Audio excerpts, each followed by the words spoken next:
Hartlik goeie dag. Ek vertrou dit gaan goed met julle en groet julle in Jesus se lieflike naam, ons koning en verlosser. En ons is by die derde video aangaande kommentare of die hantering of bestudering van kommentare Rei Apocalypticae van E.B. Elliott. En alreeds het ons hanteer dat hierdie man geloofwaardig is om sy boeke te lees. In die sin daarvan dat ons lei af van alles wat ons sal hanteer het, dat hy het 'n hart vir Jesus gehad, 'n hart vir evangelie, 'n hart vir die sendingveld, 'n hart vir die waarheid, wat ons ook nou uit sy voorwoord of in Engels sy preface gaan sien. Ja, so dit bring ons by die preface. En voordat ek begin lees, of bid of lees, wil ek net sê dat op 'n stadium toe ek so 'n bietjie navorsing gedoen het of net opgelees het oor hoe om 'n tesis te skryf, sê die manne in daardie boeke, wanneer jy navorsing doen en jy kom af op die hulpbronne, die primêre, sekondêre hulpbronne, dan sit jy as het ware rondom die tafel van bespreking van mense en manne wat oor die jare heen oor die onderwerp geskryf het. Wanneer jy iets lees van iemand, dan is dit so dat jy lees sy woorde en dit wat hy nagevors het en dit wat hy ondervind het of gevind het, as dit natuurlik feite is of selfs as dit nie eers die waarheid is nie, sit jy om die tafel en jy praat met en jy luister na die gesprek van wat daai mense sê. Jy neem deel aan die gesprek die oomblik wanneer jy begin om daarop te antwoord en te skryf. So dis vir my eintlik baie kosbaar. In die geestelike sin het dit soveel meer betekenis, want wanneer ons rondom die tafel op daai wyse sit van Gods manne, dan moet ons erken, veral as ons agterkom dat hulle was prominente, gesonde figure gewees in die koninkryk van God in die geskiedenis, dan moet jy kan sê, maar weet jy wat, die Here sit ook om daai tafel. En wat die Here in daai manne se harte lewend gemaak het, is daar vir my om te lees. So ons lees nie 'n blote man se goed nie. Ons lees ook daarin daai prominente dinge, daai openbaringe, daai waarhede, daai woord van kennis, daai oomblikke van verligting van die Heilige Gees wat die Here vir 'n godsman gegee het. Ons lees ook dit. En so dra hy deur die liggaam van sy Christus oor die eeue heen aan ons die waarheid oor. Ons hoef nie te dink is vreemd nie, want kyk wat is vir ons gelos, die woord van God, van Genesis tot Openbaring, is alles geskryf lank terug in die verlede, maar dit bly God se waarheid, dit bly ons lewens verander, en net so kan hy nog steeds in manne wat daai skrif verklaar, vir ons die lig van die Heilige Gees en die waarheid van God kom versterk en openbaar. Nou ja, kom ons bid saam en dan hanteer ons 'n paar gedagtes uit die preface to the 5th edition. Onse Vader in die hemel, baie dankie vir die voorreg wat ons het om weer stil te raak en 'n bietjie te lees oor wat U vir U godsmanne geopenbaar het. Geef vir ons genade om raak te sien wat die waarheid is en raak te sien wat dalk nie akkuraat is nie.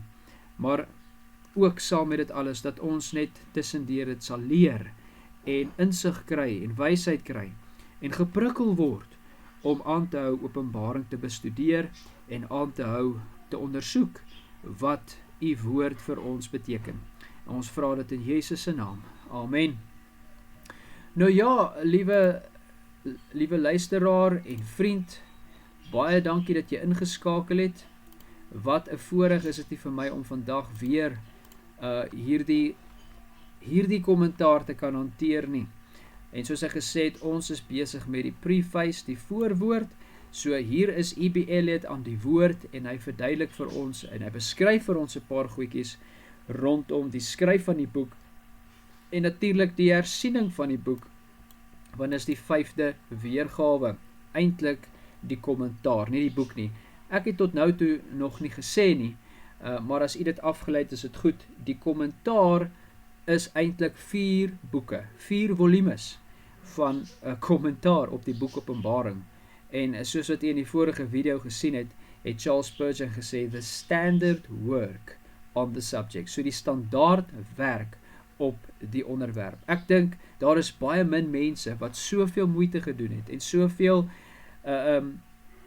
geskryf het, so krities gaan kyk het, soos hierdie man wat na die onderwerp gaan kyk het. Maar goed, deur die genade van die Here, kom ons lees. I have to thank God for permitting me once again to revise this work on the apocalypse. Weereens sien ons hierdie kosbare, onmiddellike erkenning van God en sy dank aan hom. En hy sê, hy moet dit doen. Hy kan nie nalat om dit te doen nie. In die hele apokalyptiese of openbaringsstudie wat hy gedoen het, het hy gevind dat dit is noodsaaklik om die Here die eer te gee. So, Jesus sê vir ons dat elkeen wat die eer van God soek, in hom is daar geen ongeregtigheid nie. So wat sê ek vir u? Al wat ek sê is, hierdie man het die eer van God in gedagte, en daarom het hy nooit gepoog om iets snaaks te bereik met hierdie kommentaar nie. The impression of its importance has deepened in my mind the more I have reflected on it, most especially in reference to the tendencies of religious inquiry and belief which characterize the present time. So teen die tyd wat E.B. Elliot vir die 5de keer hierdie kommentare van hom deurgegaan het en ondersoek het, het daar 'n dringendheid in sy hart net weer opgekom. Dis afgedruk op sy hart in die lig van wat in sy tyd aan die gang was rondom die neigings van sy tyd oor profeseë, wat kom vanuit die godsdienstige omgewing, die navraag wat mense het oor hierdie dinge, en dan die saak van geloof rondom dit. Daar is 'n spesifieke karakter gewees wat sy tyd uitgebeeld het, en hy sê in die lig van dat hy dit deurwerk, en in die lig van sy omstandighede, kom hy agter, dit is geweldig belangrik. When first I began to give attention to the subject, some 20 years ago. Nou hierso het hy vir ons 'n subkommentaar wat ons ook gaan hanteer in die kommentaar. So kom ons gaan af wat hy daar sê. So hy sê, when first I began to give attention to the subject some 20 years ago. So hy gaan nou so 'n bietjie uitbrei oor hierdie aspek. Kom ons gaan lees.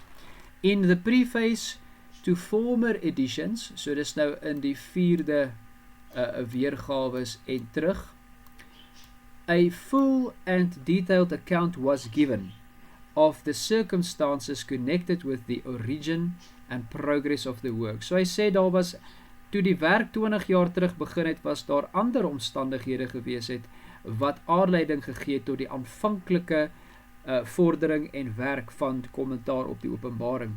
Circumstances at that time interesting to others besides myself, but of which it now appears to be needless to speak. Met ander woorde, hy sê, dis nou, daai omstandighede is so alom bekend teen die tyd wat hy die revision doen, dat hy het nie nodig om weer daai in diepte inligting daarvan hier binne te sit nie. So hy sê dis alom bekend. Suffice it to observe that the work was primarily undertaken in the autumn of 1837. Nou ja, dit is 'n hele rukkie terug. Dis meer as 100, dis amper 200 jaar terug van ons tyd en dag af, né? And that its 4 first editions, each one an improvement and enlargement of its predecessor, were published respectively in the years 1844 and 1846, 1847 and 1851. Nou as ek my nie mis het nie, is hierdie ook die datums waar rondom, ek dink dit is die Jehova getuies gesê het, Jesus teruggekom het, en as jy die Uriah Apocalypticae gaan lees, dan sal jy dadelik agterkom dat E.B. Elliot was verseker nie in lyn met daai siening gewees nie. Ek mag dalk bietjie uitwees oor die tyd, dit mag dalk 1840 wees, hoe ook al het sê, dit gaan nie nou daaroor nie, maar hierdie is verseker die tyd waar rondom baie al gesê het in die verlede, Jesus het teruggekom en die 1000 jaar van vrede het aangebreek en sovoorts. Maar hoe ook al het sê, E.B. Elliot sorteer nie onder daai groep nie, dis baie duidelik, want in hierdie kommentaar van hom het hy geskryf teen dit. Maar goed, kom ons gaan terug na waar die subgedagte of die die inlasgedagte vandaan kom. When first I began to give attention to the subject some 20 years ago, nou het ons so 'n bietjie inligting, it was the increasing prevalence among Christian men. Luister mooi, among Christian men. Nie buite die kerk nie, kerklike mense.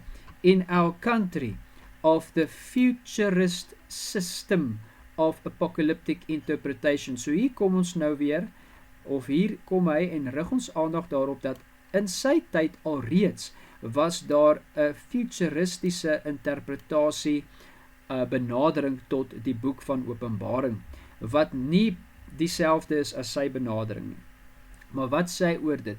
An increasing prevalence among Christian men in our country of the futurist system of apocalyptic interpretation. A system which involved the abandonment. Luister mooi wat sê hy. Hierdie futuristiese interpretasie is a system of interpretation which involved the abandonment, die verlaat, die versaking, the abandonment of the opinion held by all the chief fathers and doctors of our church respecting the Roman popes and popedom as the great intended anti-Christian power of scripture prophecy. Goed, so wat sê hy so? Die futurist skema van interpretasie het die neiging gehad onder die Christelike mense om die oortuiging van die destydse protestantse hervormde kerk te verlaat, dat die Romeinse pause en die pauplike amp, of die pauslike amp, die groot antichrist mag van skriftuurlike profesie is. So die kerk, by Martin Luther, hulle die hervormers het geglo dat die pauslike amp en die paus en Rome en daai tipe van goeders, wat ons dalk as die Here wil later in detail in sal ingaan, uit die aard van die saak, as ons nou hierdie kommentaar hanteer, sal hy daaroor uitbrei, dit is verlaat, dit was 'n neiging gewees in sy tyd, en hy het gesê, sjoe, omdat hulle besig is om hierdie waarhede wat uit die skrif ontdek is tydens die hervorming van Luther, hulle voor en na dit, omdat hulle besig is om dit te verlaat, en die kerk hierdie neiging het, moet ek iets daaraan doen, sê hy.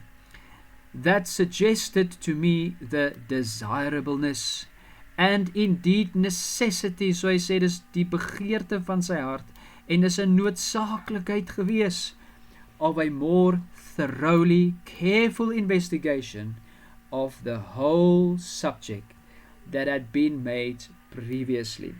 So ek dink wat hy hier probeer sê is, toe hy hierdie goed agterkom in die verlede, en hy sien sy tydsgees van die dag, toe sê hy net, wag 'n bietjie, ek gaan weer deur hierdie goeders gaan, en ek gaan seker maak oor wat ek geskryf het, en ek gaan deeglik wees, hy sê so thoroughly, ek gaan deeglik wees in die werk wat ek alreeds 4 keer deurgegaan het, om seker te maak oor die feite van die saak.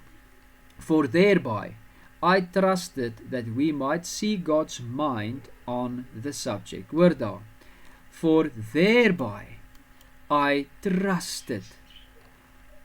So hy het nie gedink sy eerste uitgawe is reg. Nee, tot en met sy 4de het hy nog nie gesê, hy is foutloos nie, maar hy het tot en met hierdie uitgawe al gegaan en gesê, ek vertrou dat die mens kan foute maak, so kom ons kyk of die Here sy gedagtes vir my duidelik sal maak. Is ek verkeerd? Was ek reg? Wat is die Here se hart rondom hierdie profetiese aspek, wat nou al vir so lank in oorlog staan, die een siening teenoor die ander ene. Maar in elk geval, all engaged in that controversy. Ek gaan weer die sinnetjie lees. For thereby I trusted that we might see God's mind on the question. All engaged in that controversy, being alike agreed as to the fact of its being expressed in this prophecy, rightly understood, and whether indeed, in his view, popery was the monstrous evil, and the Reformation a deliverance to our church and nation as mighty and blessed as we had been taught from early youth to regard them. So wat sê hy? So hy sê, die 5de edition se fokus is daarop, om te kyk, is hy en sy leraars reg? Is dit God se hart gewees om in profesie te openbaar, en in die geskiedenis en in die werklikheid van sy tyd openbaar, dat die pausdom daai monster van 'n kwaad is, wat die hervorming wat deur God gewerk is, hulle kerk van verlos het. Maar hoor nou, as we had been taught, luister mooi, liewe vriend, as we have or had been taught from early youth to regard them.